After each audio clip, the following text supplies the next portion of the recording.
Hello friends, I'm George, the nice smelling gentleman. Welcome back to the channel guys, I hope that all of you are doing well.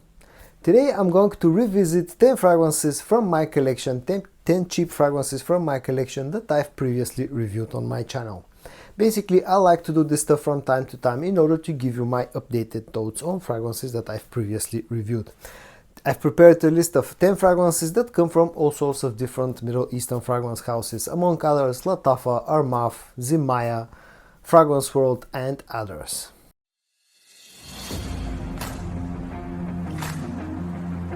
I'm going to start the video off with a fragrance from the house of Zimaya that's called Impulse Oud. And this one is a fragrance that's very similar to MFK's Oud Satin Mood.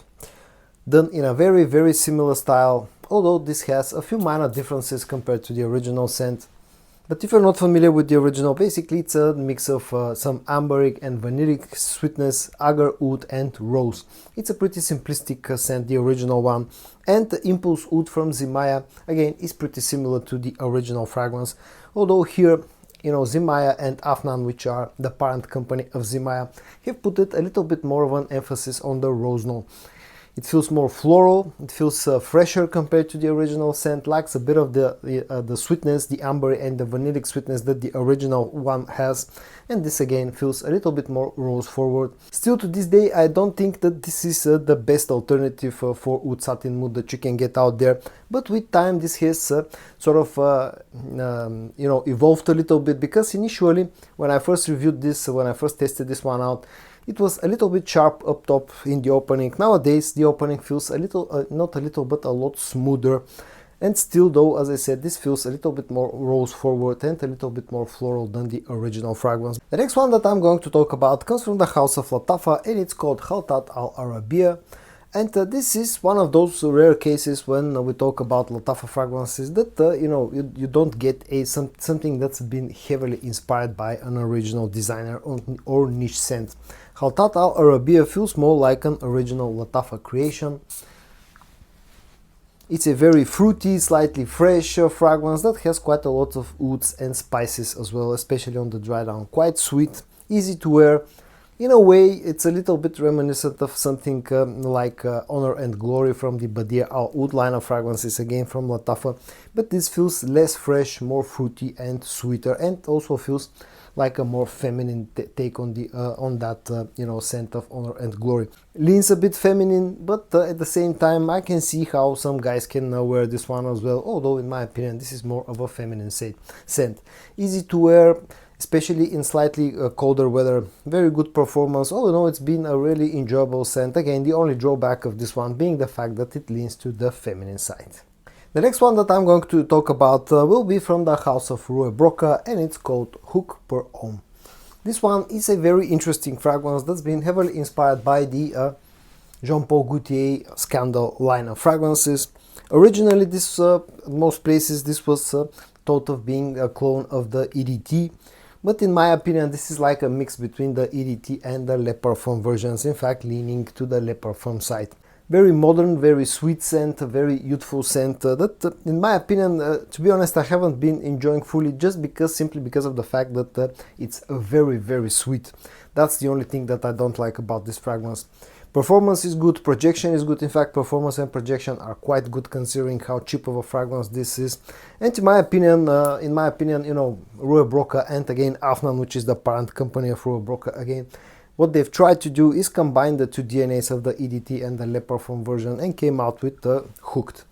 If you're looking for a sweet scent that's great for as a clubbing type of scent, a date night scent for a young guy, then definitely you can check out Hooked per Homme from Rue Broca. Again, good fragrance. I simply don't enjoy it that much because of the amount of sweetness that this one has. The next one that I'm going to talk about comes from the house of Art Al Zafran and it's called Satwa. And this is sort of an alternative or a fragrance that's been quite heavily inspired by Nishane Ani. Has a pretty similar DNA, although has quite a bit of a different opening compared to the original fragrance. Lacks the citrusy punch that the original fragrance carries. This feels like a spicier take, especially in the opening. Feels sharper, feels more peppery, more spicy in the opening compared to the the original fragrance from Nishane that's called Ani. In the background you still get quite a lot of the vanilla in the opening, but again, the opening is a little bit different. The dry down though is pretty similar. This is where, you know, this fragrance shines and comes really close to the original fragrance from Nishane. On the dry down, it becomes this very sweet vanilla based fragrance. Initially, when I first tried this fragrance, I wasn't really happy with the opening because it was just too sharp and too peppery for my nose. Fast forward a few months, the opening has settled down a little bit, you know, has evolved slightly. It feels less sharp nowadays than when I first got this fragrance, but still to this day this remains like a sharper and more spicy take on the original DNA. The next one that I'm going to talk about comes from the house of Armaf and it's called Odyssea Oud. This one is like an alternative for something like Initio's Oud for Greatness. Pretty similar to the original fragrance, although this carries a little bit more freshness, feels a little bit lighter in the air, not as spicy, not as dark and not as oudy as the original fragrance is. Feels like a fresher, spicier take on the original DNA, feels like an EDT flanker to the original fragrance.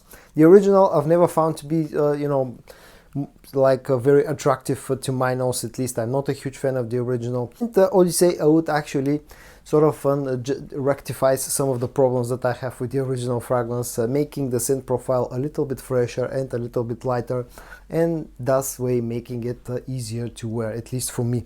Still not my most favorite alternative for you know, Oud for Greatness, but again, a better alternative and a better sort of take on that DNA that I find easy to wear. The problems with this fragrance, the first problem is the fact that it can be you know, a little bit harder to find sometimes, and the second problem is that it's just not as good of a performer.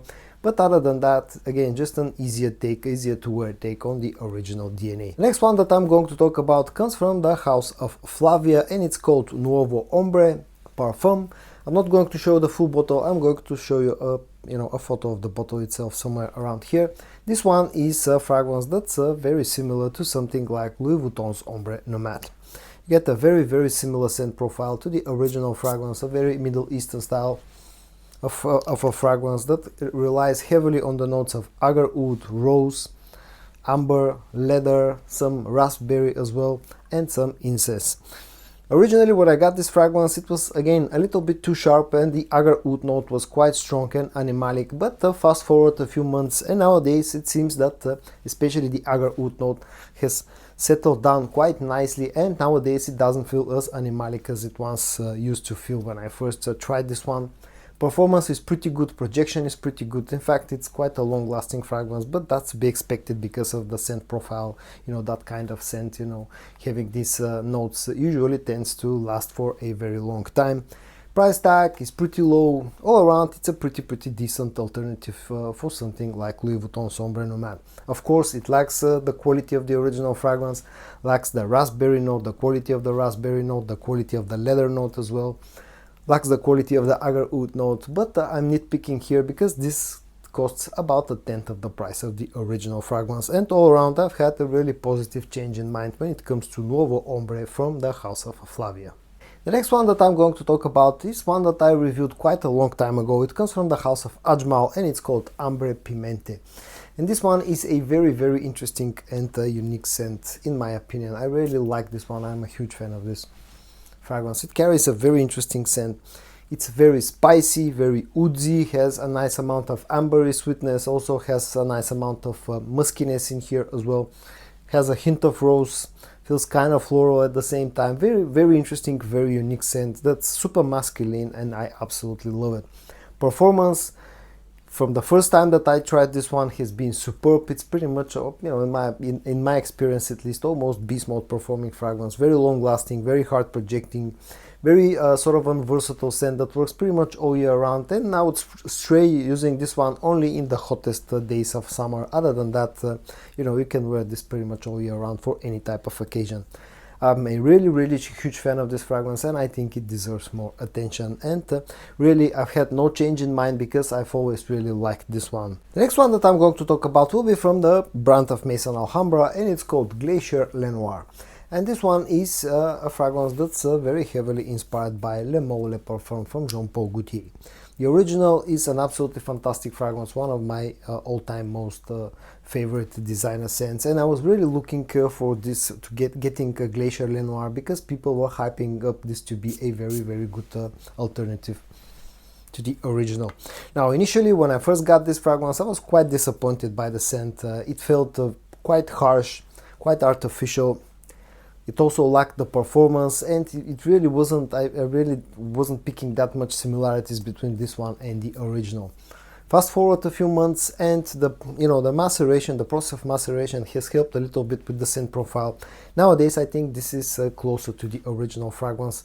Again, not super close like some people claim, at least in my opinion, but at least with some months of maceration it's getting closer. The only thing that I'm still not really happy about is the performance. Initially I wasn't getting really good performance out of this fragrance, and nowadays I'm still not getting a great performance out of this one. The next one comes from the brand of Fragrance World, and it's called Cocktail Intense. And this one, of course, is a fragrance that's very similar to Kilian's Angel Share. Still to this day, in my opinion, is one of the better alternatives for something like Angel Share. The dry down is very similar. The opening is where this is slightly different. It lacks the strength of the boozy, that cognac note that the original fragrance has. On the dry down it lacks a bit of the sweetness of the original, but still pretty similar. In the air smells very close to the original fragrance, and again, as I said, to this day I think this is one of the better alternatives. There are better alternatives than this one, but still, this is, especially given the price point of this fragrance, that still to this day it sells for something like 20-25 euros, $25-30 in the US. I still think that this is a very good starter point for something looking to get into the the whole Angel Share alternative game. Performance is good, projection is good, perfectly unisex. It's a fragrance that I have not changed my mind, but I've always had a positive, sort of an perception when it comes to Cocktail Intense from Fragrance World. And the last fragrance featured in today's video will be again from the house of Armaf, and it's called Futura L'Homme. And this is one of my most favorite Armaf fragrances. Now, some people will tell you that this is heavily inspired by Dior Homme Intense or the OG Dior Homme. Others, like me, will tell you that this is closer to the Valentino Uomo / Valentino Uomo Intense family of fragrances. I think this in here is like a mix between the Valentino and Valentino Uomo Intense. It stands somewhere in the middle. Feels a little bit more warmer than the OG Valentino, but lacks the leather note that the Valentino Uomo Intense has. Still though, for people who love iris-based fragrances, who love Valentino Uomo Intense, Dior Homme, the OG Dior Homme or Dior Homme Intense, I think Futura L'Homme by Armaf is a absolute must-have. Good performance, good projection, low price. The only problem with this fragrance is that sometimes can be a bit hard to find, but again, if you like the the makeup-y, lipsticky, iris-based fragrances, then Futura L'Homme by Armaf is a must-have. The last fragrance featured in today's video, revisiting Futura L'Homme from Armaf, a fragrance that I've always had an absolutely fantastic sort of an addiction and great opinion on. Futura L'Homme from the house of Armaf. And so guys, in today's video I revisited 10 cheap fragrances from my collection that I've previously reviewed on my channel. I hope that you found today's video interesting. If you did, give it a like, and I also hope that you're going to join me in the next one. And until then, stay safe and bye bye.